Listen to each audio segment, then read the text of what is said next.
27 ऑगस्टला सकाळी 10 वाजता आम्ही आंतरवालीहून निघणार आहे. पैठण मार्गे शेवगाव, शेवगाव मार्गे पांढरी पुलावरून अहिल्यानगर, निप्ती चौकातून आळे फाट्याहून शिवनेरी गडावरती आम्ही तिथं मुक्काम करणार आहे पहिला. कारण आमच्या राजाच्या शिवनेरी गडाचं दर्शन होईल. कंपाळाला पवित्र माती लावून आम्ही पुढे मार्गस्थ करणार आहेत. तिथून पुढे आता असा प्रॉब्लेम झालाय, आणखी डिक्लेअर नाही केलं पण इथून गेल्यावर मला करावं लागणार आहे की आता आमचं मुंबईला शिष्टमंडळ गेलं होतं.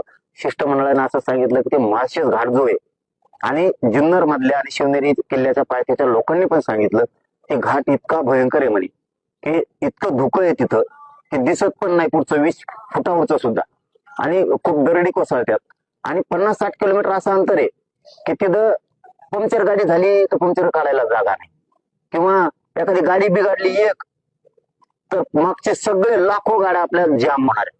कारण तिला उचलून बाजूला ठेवू पोर म्हणले तर जागा पण नाही बाजूला ठेवायला. लोटीत नेवा पंक्चर झाली गाडी तरी नाही, कोणाला चहा प्यावासा वाटला, नाश्ता करावा वाटलं तर वाटाने काहीच नाहीये.